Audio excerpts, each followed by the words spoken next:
Hello friends, मैं आज आपको बताऊंगी कि पोर्चुलका या फिर 9 o'clock के बीज आप कैसे कलेक्ट करें। वैसे तो ये बहुत आसानी से लग जाती है अगर आप इसकी एक छोटी सी भी डाली कहीं पे भी लगा देंगे, छोटी सी भी जो आप इसकी कटिंग लेंगे और उसको लगा देंगे। पर अभी चूँकि इसका सीज़न सर्दियों में लगभग ख़त्म सा हो जाता है और हाइब्रिड जो पोर्चुलका होती है वो ज़्यादा लंबी नहीं चलती है, देसी वाली तो फिर भी आपकी चलती है। तो उसके लिए आप अभी इसके बीज बन रहे हैं वो बीज कलेक्ट करके रख लीजिए और जब इसका मौसम आए दोबारा आगे तो फरवरी के आसपास या मार्च में इनको फिर से ग्रो कर लीजिए। तो ये देखिए इस तरह से इसके अंदर छोटे छोटे काले रंग के बीज होते हैं और जो फूल होते हैं उनके नीचे फिर इसके इस तरह से एक छोटी टोपी सी बन जाती है और उसके अंदर ये बीज है वो इकट्ठे होते रहते हैं। अगर हम इनको बीज जो मुरझाए हुए हमारे जो फूल होते हैं उनको हम साथ के साथ हटा देते हैं तो ये बीज हमारे नहीं बनते हैं। नहीं तो अगर हम को बीज बनाने हैं तो इनको उठाए नहीं, जो फूल होते हैं इनको, और जब ये नीचे से अपने आप सूख जाएंगे तो इनके नीचे ये इस तरह से बीज बन जाएंगे। और इसी तरह आप इन फूलों को सूखने के बाद तोड़ के और इनके अंदर जो बीज होते हैं वो निकाल लीजिए और इनको इकट्ठा कर लीजिए।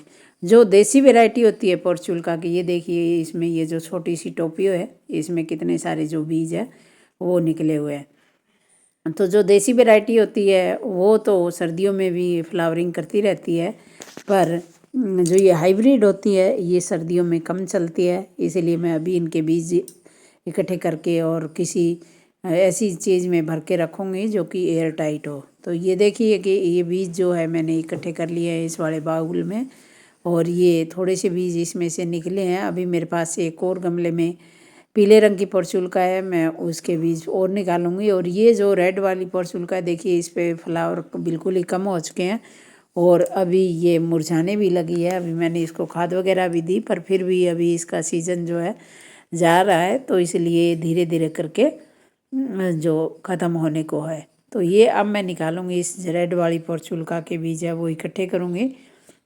तो इसके लिए जो भी फ्लावर सूख चुके हैं, आपको जो फ्लावर अभी 1-2 दिन पहले ही सूखे हैं उनके बीज नहीं निकालने क्योंकि वो कच्चे होते हैं। और कुछ इस तरह से इनमें बीज देखिए ऊपर का फ्लावर हटाते ही नीचे ये जो आपको दिखाई दे रहा है ब्लैक कलर का, ये सारे बीज है।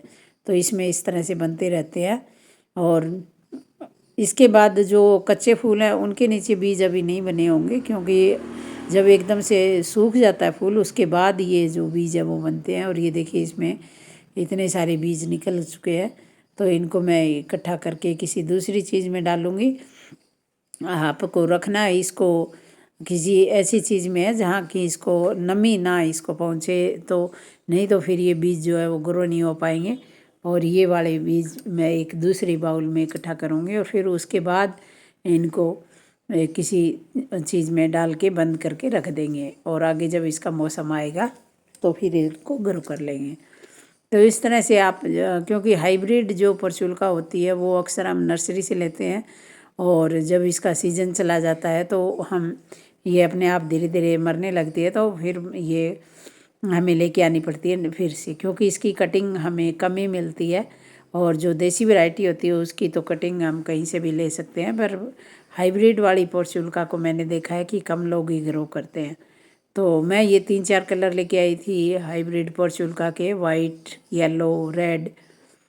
तो मैंने अपनी दीवार पे बाहर लगा रखे थे तो काफ़ी लोग आते जाते उसमें से उखाड़ के ले जाते हैं। तोड़ के नहीं लेके जाते हैं, पूरा उसको जड़ से ही निकाल के ले जाते हैं। तो अभी इसके बीज बनने लगे हैं तो मैंने सोचा कि अभी बीज इसके कलेक्ट करके रख देती हूँ और फिर आगे जब इसका मौसम आएगा तो फिर से इनको लगा देंगे। तो इस तरह से आप भी कर लीजिए बीज इसके इकट्ठा। और अगर आपको ये मेरी वीडियो अच्छी लगी है तो लाइक, शेयर और सब्सक्राइब कर दीजिए और आप अगले साल के लिए अपनी पोर्चुलका के बीज इकट्ठे कर लीजिए। मिलते हैं फिर एक नई वीडियो में, तब तक के लिए bye bye, take care, happy gardening.